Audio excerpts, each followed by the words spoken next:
You know, the late 70s, early 80s had a lot of talented players from Regina. Now, Jim McGeough, born April 13th, 1963, was among their number, not the biggest player on the ice at 5'10", 181, but a center made a name for himself because of his dedication all the way from junior hockey to the NHL, the AHL, the IHL, Austria, ECHL, the BHL, the SUHL, and the CHL. And don't forget the WPHL and the QSMHL. Now, he put in 2 full decades plus in hockey. Now, first came to major problems with Regina of the SJHL in 1980.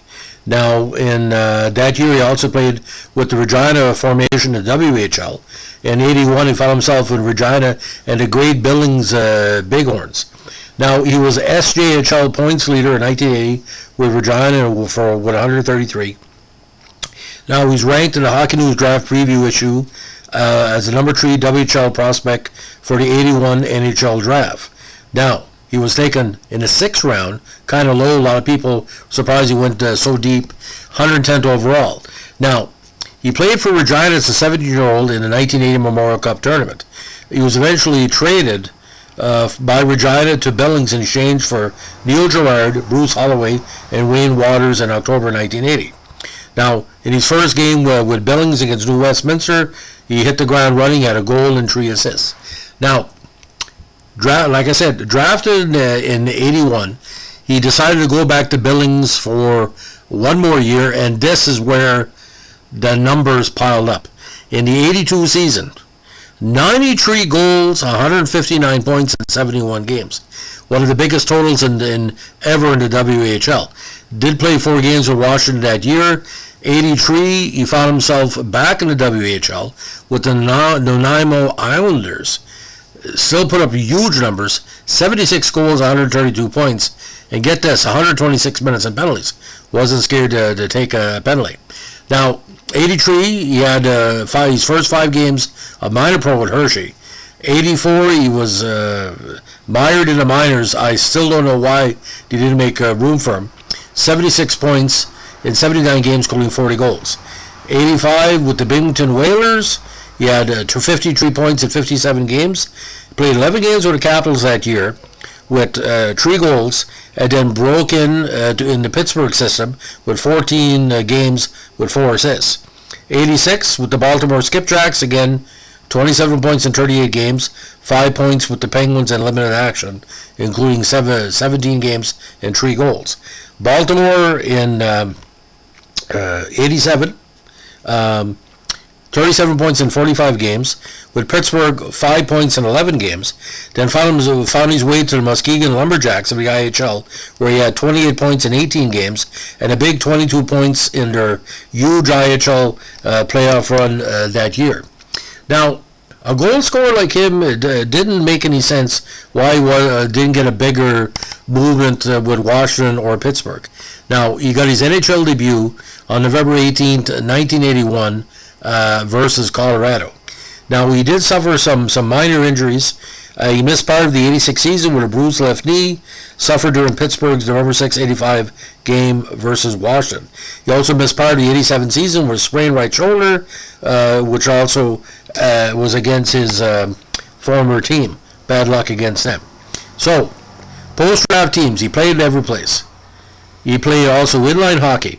He played again Billings, Nanaimo of the WHL, Hershey, Binghamton, Baltimore, Muskegon, Klagenfurt in Austria, Springfield of the AHL, Phoenix, Albany, Kalamazoo, San Diego of the IHL, Nashville of the ECHL, Bracknell, he played in Great Britain for a while, Thunder Bay of the Colonial Hockey League, Richmond of the ECHL, St. Petersburg of the Sun HL, Dallas of the CHL, Reno of the WCHL, Wichita in their big years of the CHL, and Lubbock, he was stuck in Lubbock again.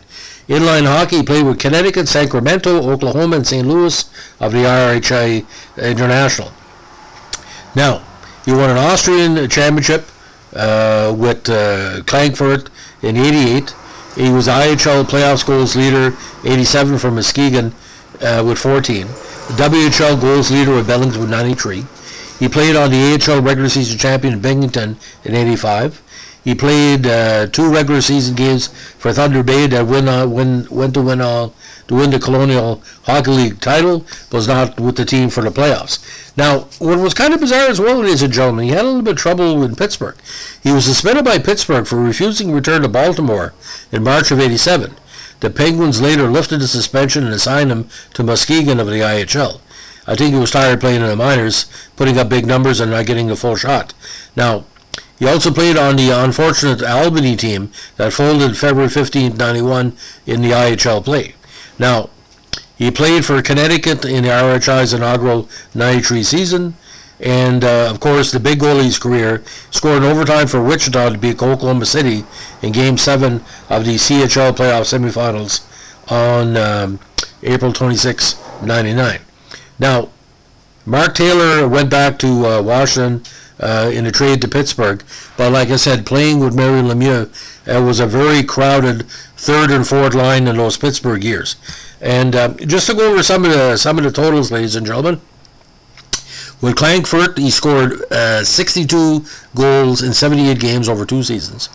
Phoenix of the IHL, he scored 35 goals in 1990. With the Albany Choppers, Nashville Knights, San Diego Gulls, and Kalamazoo Wings, played 4 teams in a '91 season. '92, he played with Richmond of the ECHL and the Bracknell Bees of the BHL.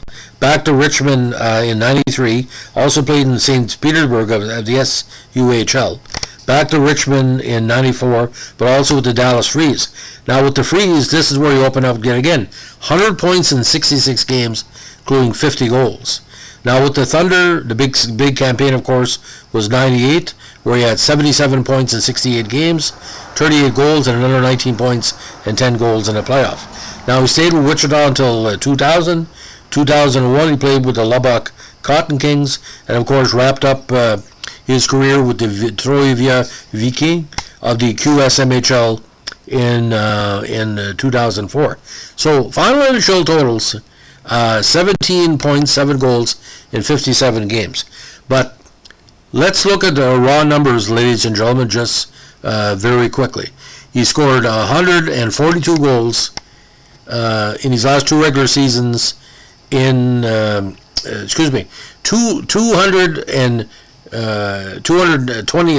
goals his last season at WHL. He scored well over 200 goals in his minor pro career. I think actually more than 300 to be correct. And a sniper, good playmaker. But I look at the numbers, rough numbers, that Rick McLeish year with the Dallas Freeze of the CHL in 1995. Boys, oh boys, oh boys, ladies and gentlemen, he was on fire that year. Everything he touched went into the net. Now, Jim is also connected with pro hockey in another way. He's the brother of former NHL referee Mick McGeough, and Mick was a very talented person with the Stripes anyway. But tremendous. But 5'10", 181, your typical Matt Snaslin, Dennis Marook style, and again Regina, they make them huge there. So that's the story of Jim McGeough. If you like what we're doing here, give us a like, comment, or subscribe, and don't forget, sometimes your chance in the NHL is there, but it's replaced by sometimes your success in minor pro, because the minor pro teams can't do without you. Have a good day. Bye.